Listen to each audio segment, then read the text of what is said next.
पदाधिकाऱ्याचं या ठिकाणी खून झालेला आहे. आता कुठलं आंदोलन सुरू आहे? खरं तर महाविकास आघाडीच्या वतीनं आज या गृहमंत्र्याच्या आणि या भाजपच्या कपट्यावरतीच्या विरोधात आज मूक आंदोलन केलेलं आहे. मला आपल्या माध्यमातून या नामर्दाच्या ज्याच्या मनगटात न्यात नाही, ज्याच्या दम नाही, प्रत्येक वेळेस प्रत्येक निवडणुकीमध्ये शिपूट घालून पळायचं काम करतंय अशा भाजपला ठणकावून सांगायचं आहे, अरे तुमच्यात दम नाही, तुमच्यात मर्दानगी नाही, तुमच्यात हिम्मत नाही.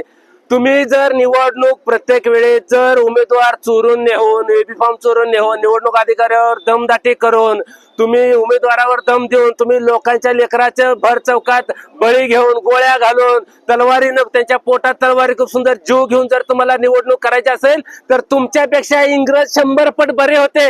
तुम्हाला लयच जर तुम्हाला सत्य भोगायचं, लयच जर तुम्हाला नादाने एक काम करा, निवडणूक घाला चुलीत आणि तुम्हीच 50-100 वर्ष राज करा. तुमचा एकदा बोका थंड होऊ द्या, त्याशिवाय तुमचं मन भरणार नाही.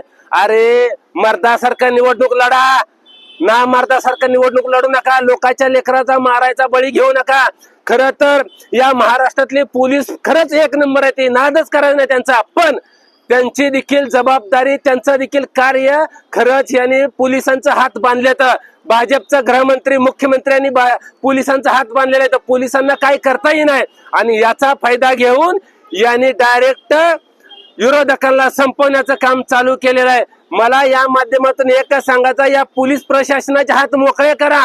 एकदा सगळ्या महाराष्ट्रातल्या गुन्हेगारांचा सुपडा साफ केल्याशिवाय राहणार नाही. पण या भाजपवाल्यांना ते करायचं नाही. भाजपवाल्यांना गुंडागर्दी वाढवायची आहे. भाजपवाल्यांना ही निवडणूक पारदर्शक करायची नाही, ही निवडणूक घोळ करायची आहे. ह्या निवडणुकीमध्ये त्यांना शेण खाण्याचं काम करायचं आहे, म्हणून त्या पद्धतीने अशा पद्धतीने वागतील.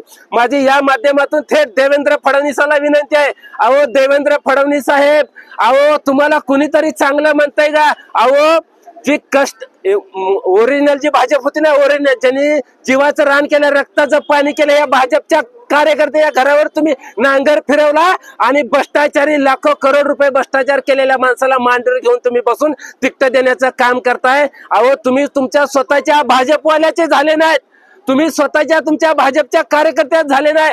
तुमच्या कार्यकर्त्याने जीवाचं रान करून भाजप मोठं केलं, त्यांची तुम्ही घरं उद्ध्वस्त करायला निघालात. तुम्ही बाकीच्यांचं जर काय करताल, म्हणून मला आपल्या माध्यमातून सांगायचं आहे, ही सरकार जी आहे देवेंद्र फडणवीस, ही सरकार अजित पवार आणि एकनाथ शिंदेचं सरकार, म्हणजे ही सरकार अत्यंत कपट आणि एकदम नासक्यावरतीचं सरकार आहे. ह्याच्यापेक्षा देखील घाण भाषेत त्यांना बोलावं लागेल, एवढी चीड निर्माण झालेली आहे. एखाद्या तरण्या बांडपोराचा बळी घेतला जातोय, अन्याय अत्याचार केला जातोय. ही सरकार खरंच इंग्रजापेक्षा वाईट म्हणजे वाईट आहे. या सरकारच्या मनगटात न्यात नाही. यांनी आता सरळ 100 वर्ष निवडणूकच लावून ह्यांचा बोका थंड होस तर यांनी सत्ता भोगत बसावं. आता काय आंदोलन झालेलं आहे? आता मूक आंदोलन आहे. आम्ही याच्या विरोधात आता ठराव करतोय, पोलीस प्रशासनाला देतोय. याच्यामध्ये जेवढे आरोपी आहेत त्या सर्व आरोपींना अटक करण्यात येईल.